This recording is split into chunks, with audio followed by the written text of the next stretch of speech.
बिस्मिल्लाहिर्रहमानिर्रहीम। आज के लेक्चर में हम प्रीवियस टॉपिक को ही स्टडी करेंगे। लास्ट लेक्चर पर हमारा काम चल रहा था ए क्लास एम्पलीफायर के ऊपर, तो आज हम क्लास बी पावर एम्पलीफायर को डिस्कस करेंगे। थ्योरेटिकल टॉपिक ही होगा और इसको स्टडी करते हैं। A class B amplifier are design to reduce efficiency and problem present in the class A amplifier. A amplifier में मौजूदा जो प्रॉब्लम थी रिड्यूस एफिशिएंसी की, अगर आपको याद हो तो मैंने वहाँ पर एफिशिएंसी डिराइव करके भी दी थी कि 25% एफिशिएंसी होती है। एफिशिएंसी का मतलब आप जानते हैं आउटपुट ओवर इनपुट को। तो बी क्लास एम्पलीफायर इस प्रॉब्लम को रिड्यूस करता है। Instead of single transistor to amplify the entire waveform, this class of amplifier used to complementary transistor। तो इस एम्पलीफायर के लिए हम ये ट्रांजिस्टर यूज़ करेंगे। One transistor amplifier positive half of the waveform and the other implies negative half of the waveform. दो transistor आप कह लें तो ए ट्रांजिस्टर काम करेगा पॉजिटिव हाफ साइकिल कन्वर्ट करने के लिए और दूसरा ट्रांजिस्टर काम करेगा नेगेटिव हाफ साइकिल को। So each active devices conduct for one half of the waveform and two of them when combined amplify the entire signal। तो दोनों ट्रांजिस्टर्स को मिलाकर तकरीबन 180 डिग्री का फेज शिफ्ट इसमें अपीयर होगा। तो efficiency of class B amplifier is improved lot over class A amplifier because to transistor design. तो क्लास बी एम्पलीफायर में क्लास ए के मुकाबले में दो ट्रांजिस्टर यूज़ किए जा रहे हैं। डेट्स वाइज इसकी एफिशिएंसी को हम इंक्रीज़ कर सकते हैं और इसकी जो एफिशिएंसी होती है वो तकरीबन 75% है। This class are used in the battery operated devices. Battery operated devices मुराद के वो डिवाइसेस जो बैटरी पर काम करती हैं, जैसा कि एफएम रेडियो हो गया, ट्रांजिस्टर रेडियोज़ हो गए, ये सारे बैटरी ऑपरेटेड डिवाइसेस हैं और इनमें क्लास बी एम्पलीफायर यूज़ हो रहा होता है क्योंकि इसकी एफिशिएंसी ए के मुकाबले में ज़्यादा है। Class B push pull amplifier बी टॉपिक हमारे पास था, तो वो भी मैंने क्लास बी के साथ ही अटैच किया है। To amplify the entire cycle, पूरे साइकिल को एम्पलीफाई करने के लिए it is necessary to add a second class B amplifier that operates on the negative half of the cycle.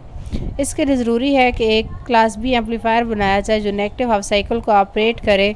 The combination of two class B amplifier working together, अगर दो class B amplifier इकट्ठे काम कर रहे हों तो उसको हम कहते हैं push pull operation. There are two common approaches for using push pull amplifiers to reproduce the entire waveform. The first approach uses transformer coupling and the second uses two complementary symmetry transistor. These are matching pair of NPN या PNP BJT।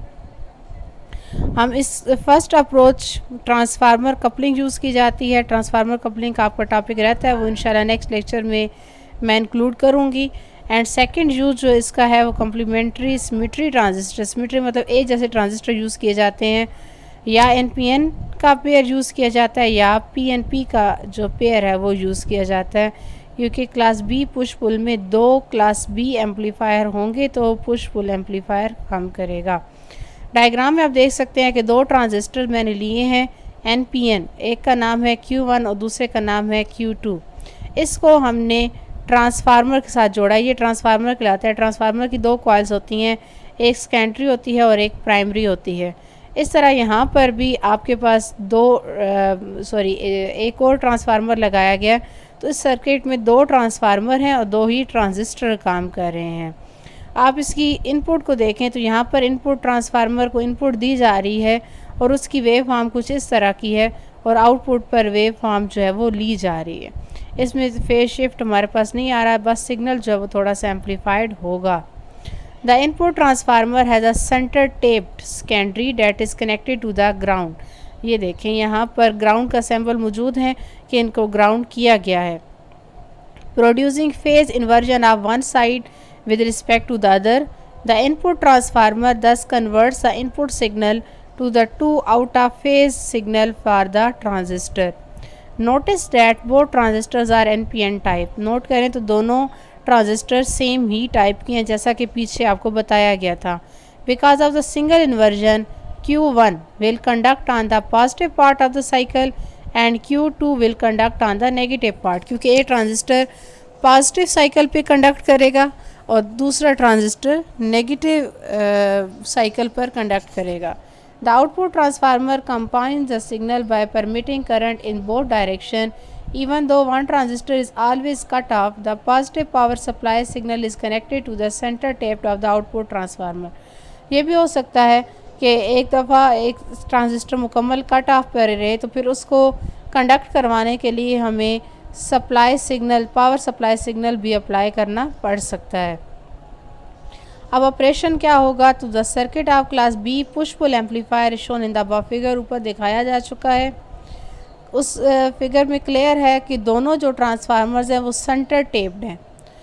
When no signal is applied at the input, जब input पर कोई signal apply नहीं किया जाएगा तो transistor cut off state में रहेंगे और कोई कलेक्टर करंट फ्लो नहीं करेगा। जब इनपुट सिग्नल गिवन किया जाएगा तो input transformer which splits the signal into the two signal, तो जो हमारे पास इनपुट ट्रांसफार्मर है वो सिग्नल को दो सिग्नल में स्प्लिट करेगा। There are 180 out phase with each other, और उन दोनों के दरमियान 180 डिग्री का फेज शिफ्ट होगा। There are two signals are given to the two identical transistor Q1 and Q2. For positive half cycle, the base of transistor become positive and collector current flow.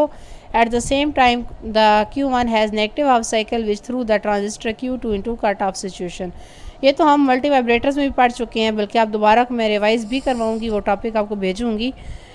तो इसमें हमने ये देखा कि एक transistor को अगर पॉजिटिव हाफ साइकिल मिला है तो वो कंडक्ट करेगा, जबकि उसी टाइम पर दूसरे ट्रांजिस्टर की बेस पर नेगेटिव हाफ साइकिल अप्लाई हो रहा होगा, जिसकी वजह से वो कट ऑफ सिचुएशन में रहेगा। ये हमारे पास पुश पुल और क्लास बी एम्पलीफायर पूरे हो गए। अब हम तीसरा एम्पलीफायर करते हैं, वो है क्लास सी पावर एम्पलीफायर।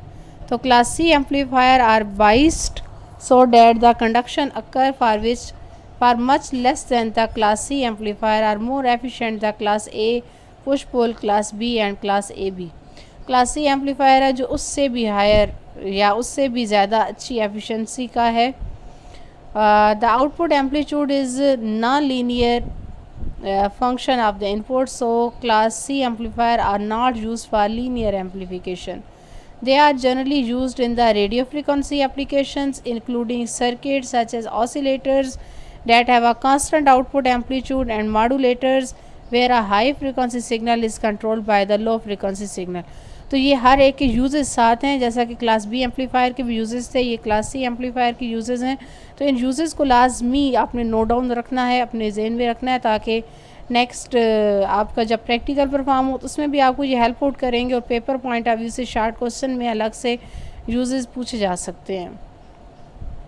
इस तरह आप देखते हैं कि क्लास सी का बेसिक ऑपरेशन क्या है। तो class C amplifier normally operate होता है रेजोनेंट सर्किट पे। रेजोनेंट आप जानते हैं रेजोनेंस के फैक्टर के ऊपर कि जब दो फ्रिक्वेंसीज आपस में मैचअप करती हैं और उस टाइम ओवरऑल सर्किट के अंदर जो रेजिस्टेंस होती है वो कम रह जाती है, तो उस टाइम रेजोनेंट अक्कर होती है। Resistive load is used only for the purpose of illustrating the concept. It is biased below cutoff with the negative VBB. इस VBB को आप BB को सबस्क्रिप्ट में लिखिएगा। The AC source voltage has a peak value that is slightly greater than so that the base voltage exceed the barrier potential. Barrier potential के बारे में आप जानते हैं कि barrier potential क्या होता है। And the base emitter junction for a short time near the positive peak of each cycle during the short interval the transistor is turned on when the entire AC load line is used for an ideal maximum collector current IC and the ideal minimum collector voltage is VCE। और ये आगे diagram बनी हुई है, diagram में आप ये देख सकते हैं कि ये इनपुट सिग्नल जा रहा है और एम्पलीफायर इसको एम्पलीफाई करके दे रहा है। ये इसकी सर्किट डायग्राम है और ये इनपुट वोल्टेज और आउटपुट करंट वेव फॉर्म है और ये लोड लाइन है। लोड लाइन आईसी और वीसीई के दरमियान में ड्रा होती है और लोड लाइन हमेशा आउटपुट कैरेक्टरिस्टिक्स पर ड्रा होती है और जो पॉइंट लोड लाइन को टच कर रहे होते हैं उन्हें हम क्यू पॉइंट कहते हैं। And clamper bias for class C amplifier, ये काफ़ी छोटा सा था तो मैंने अटैच कर दिया। क्लैम्पर और क्लिपर, ये चीज़ें आपने पढ़ी है I think so, electronics one में नहीं पढ़ी तो अब हम पे पढ़नी भी हैं। क्लैम्पर में भी एक तरह का एम्प्लीफिकेशन ही अक्कर होती है, और क्लैम्पर एम्पलीफायर्स क्लैम्पिंग सर्किट आपको दिखाया गया है। बेस्ड मीटर जंक्शन एज आ डायोड भी काम कर सकता है। When the input signal goes positive, capacitor C1 charge, इसमें कैपेसिटर लगाए गए हैं C1 और C2 दो कैपेसिटर हैं। तो जब इनपुट सिग्नल देंगे तो कैपेसिटर C1 चार्ज हो जाएगा, और साथ में average voltage at the base of approximately this place the transistor is cut off accept at the positive peak. When the transistor conduct for a short interval for good clamping action R1 C1, ये 1 और C1 दोनों subscript में होंगे। इसको हम product कहते हैं। Tau is equal to R1 C1, और ये हमारे पास होता है टाइम कांस्टेंट। सर्किट जो होता है वो ज़्यादातर चार्जिंग और डिस्चार्जिंग इसी पर ही डिपेंड करता है। Time constant for a clamping circuit must be much greater than the period of the input signal clamping action in more detail during the time up to the positive peak of the input T0 to T1. The capacitor charges to the base emitter diode, and from T1 to T2 the capacitor discharge very little because of the large RC time constant.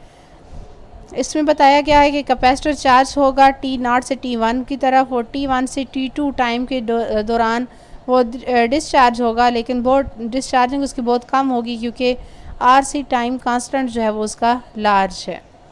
Maintain an average charge slightly less than since the DC value of the input signal is zero, the DC voltage at the base is slightly more positive than the capacitor couples the AC input the base to the voltage transistor base DC level slightly more positive than near the positive peak of the input voltage. The base voltage goes slightly above 0.7 volt and cause the transistor to conduct for a short time. अरे इसमें यही बताया गया कि जब एक capacitor की charging ज़्यादा होगी तो उस टाइम कैपेसिटर चार्ज होना कैपेसिटर कंडक्ट होना शुरू होगा, और उसकी वोल्टेज और ओवरऑल दूसरी वोल्टेज मिलाकर 0.7 वोल्ट से जब चार्जिंग उसकी ज़्यादा हो जाएगी तो कैपेसिटर जिस ट्रांजिस्टर के साथ अटैच होगा वो ट्रांजिस्टर कंडक्टिंग स्टेट में आ जाएगा, लेकिन शर्त क्या है कि वो थोड़े से टाइम के लिए आएगा। ऊपर भी यही बताया गया कि फॉर अ शॉर्ट टाइम वो जो है वो कंडक्ट करेगा। ये वोल्टेज वेव फॉर्म है। इसमें ये बताया हुआ है कि T0 से T1 में कैपेसिटर ने कोई चार्जिंग नहीं की है, और T1 से T2 के दरमियान में कैपेसिटर चार्ज हुआ है और साथ में उसकी डिस्चार्जिंग भी हुई है। तो ये पॉजिटिव पीक वैल्यू पर भी चार्ज हुआ है और नेगेटिव पीक वैल्यू पर भी उसने चार्जिंग वगैरह शो की है। तो ये क्लैम्पिंग सर्किट होते हैं। क्लैम्पिंग आई थिंक सो आप लोग पढ़ चुके हैं। मज़ीद इस सेमेस्टर में हम इनके प्रैक्टिकल जो है वो परफॉर्म करेंगे। तो मज़ीद इस लेक्चर में कोई प्रॉब्लम हुआ तो मुझसे डिस्कस कर लीजिएगा। तब तक के लिए अल्लाह हाफ़िज़।